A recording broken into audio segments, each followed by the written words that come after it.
घुटने में से कर की आवाज आ रही है, दर्द हो रहा है और आपको लग रहा है घुटना स्टिफ भी हो गया है।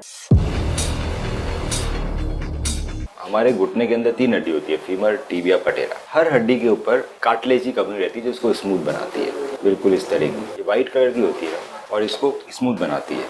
पटेला के नीचे भी होती है, फीमर की इधर भी होती है और टिबिया की इधर भी होती है। ये सबसे इंपॉर्टेंट है कार्टिलेज किसी भी जोड़ के अंदर, चाहे शोल्डर हो या हिप हो या न्यू, ये नहीं है तो जोड़ ही नहीं है। ये घिस जाता है हमारे बुढ़ापे में, जब हमारी एज बढ़ती है 70-80 साल में हमारा कार्टिलेज हट जाता है। तो आपने देखा होगा घुटना दर्द करता है, टेढ़े हो जाते हैं, वो क्यों होता है? क्योंकि मेरी कवरिंग हट गई है। मैंने सर आपके ऊपर एक एग्जामिनेशन किया। मैंने क्या किया, आपको सीधा लेटाया, आपके घुटने पे हाथ रखा तो उससे मैंने क्या किया, जो पटेला को फीमर से टकराया और फिर मैंने आपके घुटने को बोला मोड़, और मुझे कर कर कर कर कर कर की आवाज़ आई। क्यों आई? क्योंकि ये स्मूथ नहीं है। कार्टिलेज स्मूथ होना चाहिए, पटेला के नीचे भी और फीमर के ऊपर भी। अगर ये घिस जाए हमारा तो मैं खर कर कर आवाज़, तो आपके ना पटेलोफीमोरल अर्थराइटिस चालू हो गई है। कॉन्ड्रोमलेशिया पटेला का मतलब ये है कि जो पटेला का जो नीचला कार्टिलेज है उसके अंदर डैमेज हो गया है, धीरे धीरे घिस रहा है, पर वो घिसा नहीं है। तो मलेशिया एक वर्ड होता है जिसमें लो ग्रेड इंजरी, इंजरी नहीं बोलेंगे, तो ऑस्टियोआर्थराइटिस के पहले की चीज़ है। वो कार्टिलेज में डैमेज होना चालू हुआ पर घिसा नहीं है। जब वो घिस जाता है और कर की आवाज़ आने लग जाती है, मतलब वो घिस गया है, वो कॉन्ड्रोमलेशिया से ऊपर चले गया। तो आपके ना पटेलोफीमोरल अर्थराइटिस आ गई है। वो ग्रेड 1 है, ग्रेड 2 है,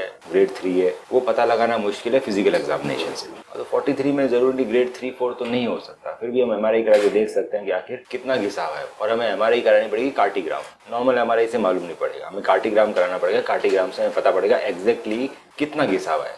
ग्रेड 4 का मतलब है पूरा कार्टिलेज उखड़ जाना। तो जरूरी नहीं है कि पटेला का पूरा ही कार्टिलेज उखड़े। ग्रेड 4 सिर्फ आधे सेंटीमीटर भी हो सकता है, मतलब बाकी जगह हमारा ग्रेड 1 और 2 है और एक खड्डा हमारा ग्रेड 4 का है। सो एग्जैक्टली क्या मैपिंग है कार्टिलेज की, कहाँ पे कितना घिसा हुआ है, फीमर में कितना घिसा हुआ है, वो हमें कार्टिग्राम से मालूम पड़ेगा। सो एक वो इन्वेस्टिगेशन करा सकते हैं। दूसरा आखिर ये क्यों हुआ, ना तो चोट लगी ना कुछ हुआ, तो ये इसलिए हुआ क्योंकि हमारी एक पर्टिकुलर मसल होती है VMO, वास्टस मिडिलिस ऑब्लिकस, वो इस पटेला को उठा के रखती है। इनिशियली तो क्या था कि ह्यूमन हंटर था, तो उबड़ खाबड़ सरफेस पे भागता रहता था, यहाँ भागा वहाँ भागा, एक्सरसाइज करता रहता, तो हमारी मसल्स डेवलप रहती थी, ये चीज़ें नहीं होती थी।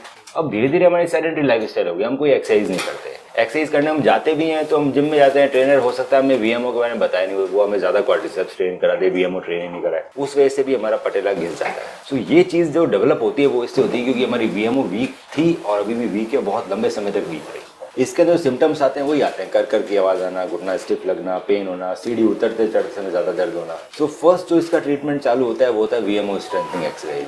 पर आप जब VMO करोगे ना तो आपका घुटना और टकराएगा, आप कर ही नहीं पाओगे। इसके लिए आपको एक स्लीव लेनी पड़ेगी, तो इसमें सिलिकॉन का रिंग होता है। तो जीनू मेडी करके अच्छी स्लीव आती है मेडी कंपनी की, वो आप स्लीव लीजिए। वो स्लीव आप सिर्फ एक्सरसाइज के टाइम ही पहनिए और रेगुलर VMO एक्सरसाइजेस कीजिए। एक MRI करके मुझे दिखाई दी कि कितना घिसा हुआ है। अगर ये कम घिसा हुआ है, ग्रेड 1-2 घिसा हुआ है, या फिर MRI में आया ही नहीं घिसा हुआ है। देखो MRI में जरूर नहीं है घिसा हुआ है, क्यों नहीं आएगा? क्योंकि MRI में ये कार्टिलेज मोटा होता है, इतना मोटा है। अब अगर इतना हो गया तो MRI के लिए ये भी नॉर्मल है, ये भी नॉर्मल है, जब तक ये पूरा ही गायब नहीं हो जाए या सिग्निफिकेंटली रिड्यूस नहीं हो जाए। सो MRI में इनिशियल चीज़ें नहीं आती है। सो अगर MRI में नहीं आई, क्लिनिकल फाइंडिंग में आई, मतलब हमारे कम ग्रेड की इंजरी है। सो इसको हम VMO एक्सरसाइजेस करके साथ में कार्टिलेज रीजनरेट हम लोग कर सकते हैं PRP से, प्लेटलेट रिच प्लाज्मा। तो आपके ब्लड से हम प्लेटलेट और प्लाज्मा अलग निकालेंगे। ACP होता है, ऑटोलोगस कंडीशन प्लाज्मा है, PRP, कई तरह के PRP है, वो मैं आपके नी में इंजेक्ट करूँगा। 3 बार इंजेक्ट करना पड़ेगा मुझे, सिंगल डोज में कुछ फर्क नहीं पड़ता। 3 बार इंजेक्ट करना है और रेगुलर में VMO एक्सरसाइज करनी है, तो ये धीरे धीरे आपका पेन ठीक होगा। 1.5-2 महीने में, 3 महीने भी लग सकता है। अगर हमने ये नहीं किया तो आपका पूरा घुटना जल्दी गिर जाएगा। अभी 42 की एज में ये हालत है, तो 60 में तो पक्का ही नहीं रिप्लेसमेंट हो जाएगा। तो अभी आपके पास लास्ट टाइम है कि आप इसको बचा लो। अभी से अगर आप एक्टिवेट होते हो, अपने माइंड को एक्टिवेट करते हो डिजीज के लिए कि मुझे क्या करना है, जिसके अंदर प्राइमरीली एक्सरसाइजेज है। तो एक्सरसाइजेज से ये चीज़ फर्दर और घिसना कम होगी। जो घिस चुकी है वो वापस ठीक नहीं हो सकती एक्सरसाइज से, उसको हम ठीक कर सकते हैं।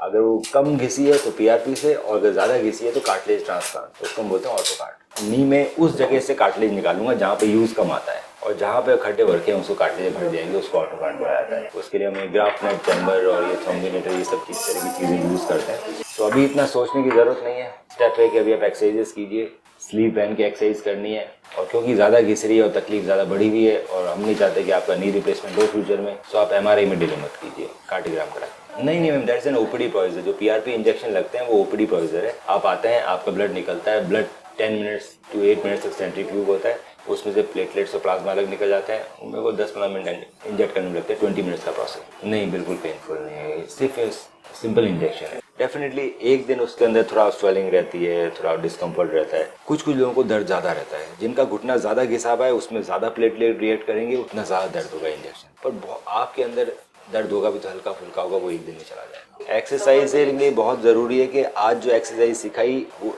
अपग्रेड करनी है। अगर अपग्रेड नहीं करेंगे तो कभी ठीक नहीं होगा। हर एक्सरसाइज को अपग्रेड करना पड़ता है ना आपको। इनिशियली में हैवी एक्सरसाइज में आपको हैवी एक्सरसाइज आज नहीं सिखा सकते, लाइट सिखाएंगे फिर, और धीरे धीरे हम हर 15 डेज में 7 डेज में अपग्रेड करते रहेंगे। So you have to be regular. हम आपको ऑनलाइन भी एक्सरसाइज सिखा सकते हैं अगर आप हमारे पास रेगुलर नहीं आ सकते, बट एक्सरसाइज को हमें उस हाई लेवल तक लेकर ही जाना है, तभी आप ठीक हो। ऑर्थो स्पोर्ट्स इंजरी के साथ भी, इंजरी के बाद भी